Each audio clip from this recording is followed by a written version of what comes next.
Hello, we're here today at Frome Town Hall to talk about pensions and pensions paperwork. So we're at the Money Matters Café, which is in the cafe space in the town hall. So every week on a Thursday between 2 and 4, we're here to chat about anything financial. So this week's conversation is all about pensions and understanding pension paperwork. And that's the thing about pensions. There's so many different sorts. So Claire, I'm here with Claire. Claire, can you tell me about your pensions? Yeah, sure. So I've got a state pension, which came through, I suppose, when I was 65, and I've got a university pension, and I've got a teacher's pension. So I've got 3 pensions in total. Okay. And if I asked you about whether your pensions were defined contribution or defined benefit, does that mean anything to you? You're going to look of complete horror across my face thinking what you're talking about, frankly. I do know that my state pension is linked to a triple lock. That's the extent of my knowledge. Okay, so well, let's talk about the state pension and let's talk about the triple lock. Do you know what the triple lock actually does? No. Okay. I simply know that it's linked to... Yes. Well, the triple lock means that your state pension every year goes up with inflation or the average earnings or 2.5%. Now, unusually for anything that comes from the government, it goes up with the highest of those 3 figures. So what's the 2.5%? Right, so that's like a safety net. Okay. Say inflation was actually negative, say we were in deflation and wages weren't going up, still your state pension will go up by 2.5%. Right, okay, yeah. And I suppose there's a number of reasons why the government have done this.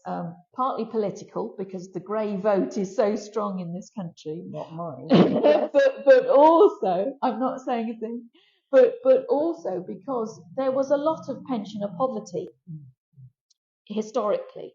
And the government have done some things to correct that with the pension triple lock on the state pension, but also with pension credit. But the trouble with pension credit, one of the welfare benefits, is it's vastly underclaimed. So not many people know about it, know how to claim it, know that they could claim it, that they are eligible. So with the state pension triple lock, anyone who's in receipt of a state pension knows that it's going to keep the cost of living, going to keep up with the cost of living, or at the very least with 2.5%, even if we weren't keeping up with inflation. So what's inflation currently? Oh, it's something like 6.1%. At one point, it was 10.2%. Yeah. So it really ramped up. But every year in September, that's what guides the amount that's going to be added to the pension the following April. So they did pause it for 1 year when in the first year of the Ukrainian war, they did pause it because they said, inflation is only high because of the Ukrainian war. So it was a double lock for 1 year, but it's gone back. They have committed to making it the triple lock next year, so it will keep up with inflation as well. Okay, so that's the state pension. Yeah. Now the great thing about that is that's going to last as long as you do. Yeah. So the money's not going to run out before you die. It's always going to be there, and at the moment, because we've got this triple lock, it's always going to keep ahead of the cost of living. Okay, so that's the state pension and the triple lock. If you were still in work, if you were still paying national insurance contributions, you'd be contributing to your state pension. Yeah. So at the moment, someone needs to have worked for 35 years and paid national insurance contributions for 35 years, or be credited with them in order to get a full state pension. So that idea of being credited with national insurance contributions, say you were at home bringing up children and in receipt of child benefit or eligible for child benefits, but you might not be claiming it because the household income was so high that it was all being claimed back. Yeah. But because you're eligible for it, you would be credited with your national insurance Right. contributions. Or if you're caring for an elderly parent, for example, and unable to work, again, you'd be credited with those national insurance contributions. And would that happen automatically, that crediting? It does happen automatically, but it's probably a good idea to go and check your national insurance record. So how would I do that? You'd go online. And make sure you're going to one of the government sites. But if you type something into Google that says check my state pension, then it will tell you what age you're eligible for your state pension, because that's gone up since you received yours. It's crept up to 66, and then when I get mine, it'll be 67. By the time Amber, who's behind the camera, by the time she retires, it's probably going to be 70 or 75 even. Yeah. So it keeps creeping up because people are living longer, and it's quite expensive to keep that state pension up with inflation for as long as someone lives. That's quite expensive for the country. So they do keep creeping up the age at which you're entitled to your state pension. But it's a really valuable benefit, and it sort of provides the bedrock for your retirement income, because you know it's going to be there. So I've got a twin sister who is currently still working, and so she's decided not to take her state pension. She decided this a little while ago because she's still working. But when she does take her state pension, is her state pension going to be more than mine? Yes, because you can defer it. Yeah. It used to be really, really beneficial to defer it, and it would be uplifted by something like 10% a year. So you'd get, really quite a nice return if you deferred it. It's only 5% now, right? But still, that's quite a good savings interest rate, isn't it? Well, it is when you consider saving rates generally. Yes, when you consider that. I suppose the only downside is there's no jam tomorrow. So say tragically your sister died before claiming it, she's not going to get any benefit at all. The state pension dies with you. It's not like she can leave it to her spouse or her children. So if you do defer it and tragically you die before claiming it, there's no comeback on that. But if she's still working, then it probably makes sense to defer it so that when she does stop working, she'll get more, and it will be uplifted by 5%. So yeah, that's quite a good way of managing it. The other thing to bear in mind is, say you'd worked abroad for a few years in your career, and when you come to retire, there are some gaps in your national insurance contributions. What you can also do is check about those gaps and go and fill in those gaps on a voluntary basis. You can pay to fill in some gaps. Now, at the moment, you can go a long way back in your working history, because the rules changed, and the government gave some leeway to people filling in gaps. But in about 18 months' time, though, that leeway for filling in very old gaps is going to disappear.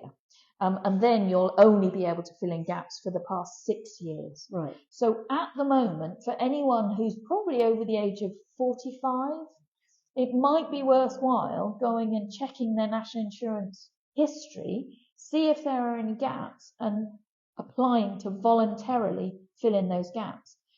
Martin Lewis is a great chap, and he does a lot of campaigning, and he's worked out that for a payment of about £800, you might in your lifetime get a benefit of about £5,000 in all of your pension contribution, in all of your pension payments that you'll get when you do retire. Quite considerable. It's the best return you can get on your money. So if you've got gaps and you're not going to fill them in by working, you're not going to fill them in by caring for an elderly relative. So there are gaps that it makes sense for you to fill them in. Then I would go and check on the website to see if you can do that, provided you've got the spare £800 to fill in that gap. So if you've got the money, it makes sense to do that, I think.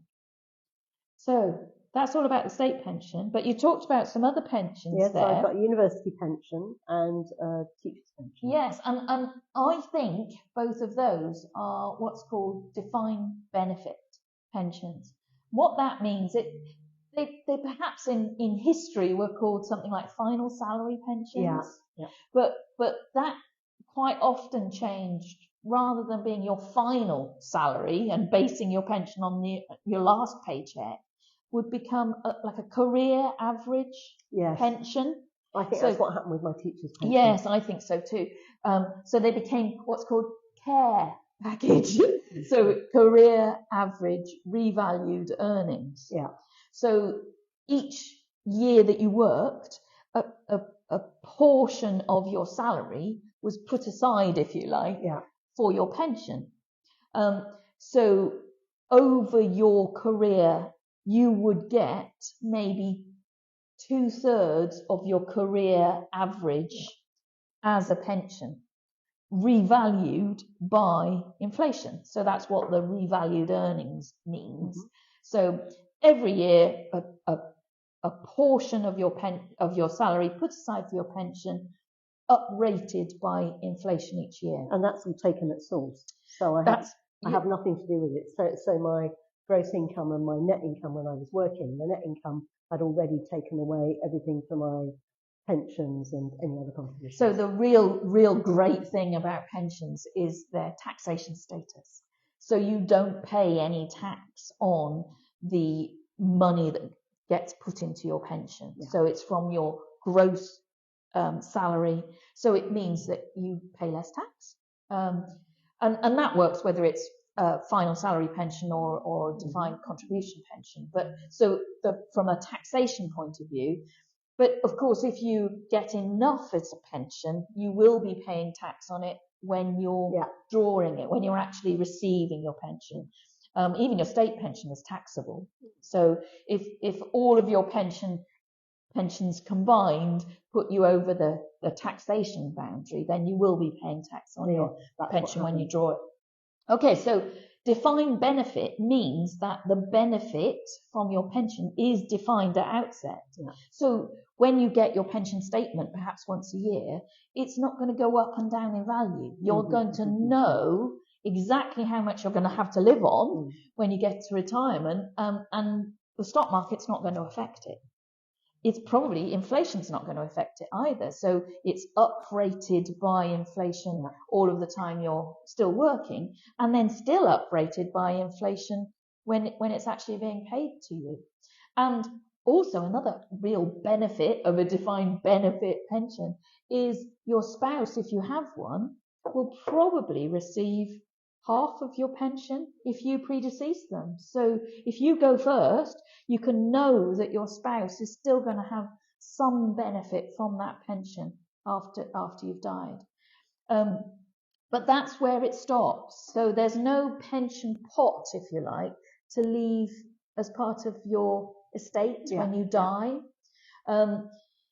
So let's talk about the sort of pension that it doesn't sound like you've got, which is defined contribution. Now, a defined contribution, there was a lot in the press about 8 or 9 years ago about pension freedoms. The idea of people being able to cash in their pension and buy a Ferrari.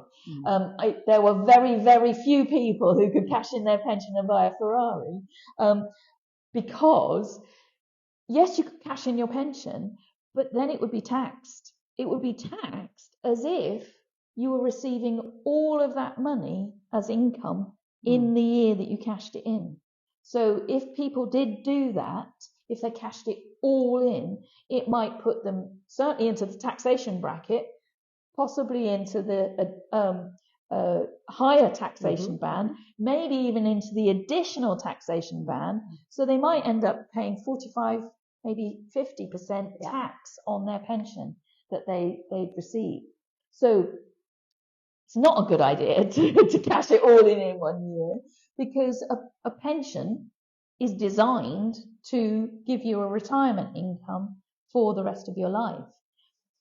A defined contribution pension, which is the vast majority of private pension. So if you work for a limited company that's not in the public sector, if you're in the private sector, then it's highly likely that any pension you've got is a defined contribution pension, which means that the amount you contribute is defined at outset rather than the benefit being defined at outset. So what happens if you're self-employed and working? So how do you start to build a pension pot, as a 40-something? Yeah, so you may well take out a personal pension.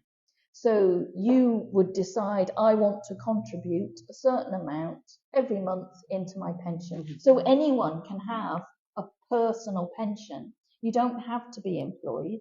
So anyone can decide to set up a pension, and you still have the same taxation benefits of that. So it's really just a taxation wrapper that puts around money that you're investing in your future. It can grow without any taxation. Any contributions are without tax. And then when you start to draw it, that's when you would pay tax if you're drawing enough to put you above the taxation threshold. So the great thing about a defined contribution pension is the flexibility.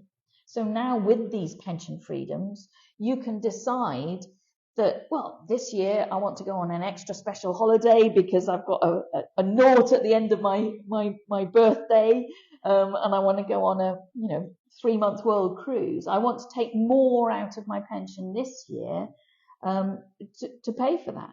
And yes, you'll pay tax on it, but there's a great deal of flexibility, and you don't have to, as you do with your defined benefit pension, you don't have to take a certain amount every year for the rest of your life. So with defined contribution, there's much more flexibility of when you take your money and how you take your money. Also, that pension pot can be passed to the next generation without any inheritance tax. Yeah, it's out of your estate from an inheritance tax point of view. So if you're really wealthy, and I don't think so. but if the value of your house and any savings and investments that you've got means that you would, or your estate would pay inheritance tax, that's not the case with your defined contribution pension. Okay, your defined benefit pension will die with you if you haven't got a spouse. Your state pension, you can't leave that to anyone. But your defined contribution pension, you can. So it's outside of your estate. But the downside, there's always a downside. The downside is that its value is going to go up and down with the value of the stock market. So anyone who's contributing to a defined contribution pension isn't going to have the certainty, as you have, of knowing how much they've got to live on. I can cut my cloth accordingly. I can do a budget. I've got that certainty. Defined contribution, great flexibility, great that you can leave it to the next generation and avoid paying any inheritance tax on it. But the downside is we don't know how much you're going to need because we don't know how long someone's going to live. We don't know that they might take too much on their swanky world cruise and take too much too early. So there's not enough. It doesn't outlive them. It doesn't last as long as they do. So the best of all worlds is to have that foundation of your state pension and great triple lock that's in place at the moment, long may it last.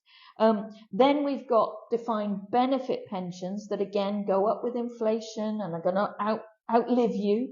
Might be able to leave them to your spouse or half of it to your spouse.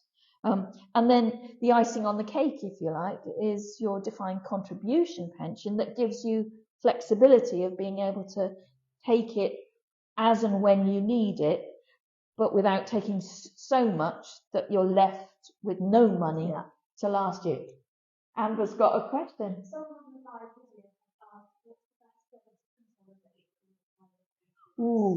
Well, the first thing is to ask, is it a good idea to consolidate? Because the first thing to check is, are there any nice benefits over and above? So things like guaranteed annuity rates. And so there's always a lot of small print with your pension. So the first thing is to ask, do I need to? One reason to consider consolidating your pensions is to think about, do I want to receive all of this paperwork every month?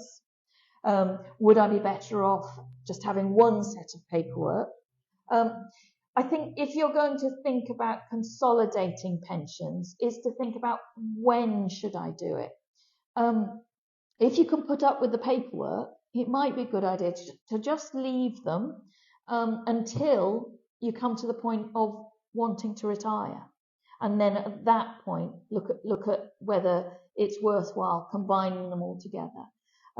Sometimes combining them all together can save a bit of cost with fees and so on. If they're tiny pots, then you might find that, you know, you're paying disproportionately large amounts of fees each year to service them. But really at that point, if you're thinking about consolidating them, the first port of call would be something like the Money Advice Pension Service, so MAPS, the Money Advice and Pension Service. I would use those freely available guidance services first before thinking about going to a financial advisor to get advice, because a financial advisor will always charge a fee, whether it's a fixed fee or a percentage. So have a look online, but make sure you're looking at a reputable source of information. There's all sorts of scams out there that will look at transferring your pension, but take an enormous cut of that. So I would always make sure that you're looking at a free guidance site, or pop in and see us here at the Money Matters Café, and we'll look at the paperwork for you and give you some guidance and signpost you in the right direction. So, any other questions that you can think of about pensions and their structures? No, that was really helpful. Thank you. Okay, thanks very much. Oh, great. Are you just guaranteed to start receiving pension when you get them? Well, that's a really interesting point, because the legislation changed relatively recently, and now everybody is entitled to a workplace pension. So even if you're, you know, as a single employed person, not a self-employed person, but if you're an employee in an organisation, you will have access to a workplace pension at the moment, provided you're over 21. So not as soon as you start work, maybe at 18, but provided you're over 21, the government are looking at bringing that down to 18. And provided that you earn at least £10,000 a year. If you earn above £6,500 a year, you can request to join the workplace pension. But if you earn over £10,000, yes, you have a right to join the workplace pension, and normally to have some contributions paid by your employer as well. So it's a good reason to join, because otherwise you'd be giving up free money. So how does that work with somebody, because there's lots of them around, who are on 0-hours contracts?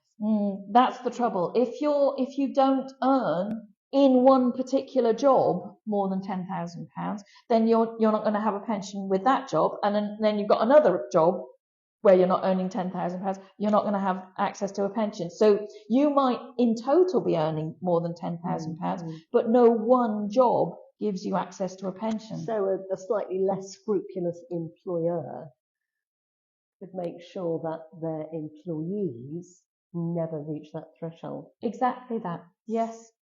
It's a real problem. So that you know, people, if they do have access to a pension, it might be just a very, very small payment that's going in, because they're only just above that £10,000 threshold. So yes, it's a problem. Yes. Yeah. Okay. Paul. Yes, I just wondered if it were talking briefly about the ability to Yeah, I mean, we could talk about annuities. I mean, do you know what an annuity is? You saw the look on my face. I don't know what I was talking about. It used to be the case that you had to buy an annuity with your pension pot. What is an annuity? Right, an annuity is almost like a bet with an insurance company that you're going to live longer than they think you are. Okay. So you hand over a big pot of money to an insurance company, and they say, I think you're going to last 10 years after retirement, after death. You're going to last 10 years after retirement. So we'll pay you back 1/10 of that pot of money each year. Yeah. But then you get one over on them by lasting 20 years. So they have portioned out that money into what they think is 10 years worth, but you last 20 years. But the bet is that they guarantee they're going to pay you that amount until you die. Okay. So you get one over on them by living longer than they think you're going to. The other way you might be able to benefit with an annuity is to be in really poor health. It's the one time that it really benefits you to be in really poor health. Ironic. Yes, because the insurance company, if you get an impaired life annuity, you can say to the insurance company, look, I've smoked all my life, I don't exercise, I'm massively overweight. Therefore, the insurance company says, okay, right, well, you're going to last 5 years after retirement. Therefore, we can afford to pay you much more of that money that you've paid over. But the trouble with it is it's a once in a lifetime decision. You decide at outset, right, here's all my money. And then the insurance company comes up with this annuity offer of how much they're going to give you each year. And there's no going back on it. They're a bit like defined benefit pensions. There's no flexibility. You can't say, I want to take a bit more in these years. It's fixed at outset. But then you have got those guarantees of, it's not going to run out, even if you outlive expectations. So one place where you might want to go when you're making all of these life-changing decisions is how long does my pension need to last? And if you actually write that into Google, the Office of National Statistics have developed a page where you put in your gender, you put in whether your age, and then it will come up with, it thinks this is what your life expectancy is, and it just, it's just on statistics and average life expectancy, but it will say you've got a 10% chance of reaching 100, or you might reach 102, and So, do you think that's enough, Paul, about annuities? Do you think that's given a flavour of them? Yes, I mean, the only comment I made is I think one of the advantages of annuity is that peace of mind. Yes. Yeah. Yes. One is still invested in the market. Yes. It can still be up and down. Yes. So I again, going back to that idea of building, I'd like to call it a cocktail of retirement income. So you've got your state pension, you've got your defined benefit pensions, and then you might use some of your defined contribution pension pot to buy an annuity to top up your known income for your known outgoings. And then you can leave some flexibility with the rest of your pension pot to cover the three-month trip around the world on a world cruise when you hit a particular age. Yeah. Okay. Thanks very much. Really interesting conversation.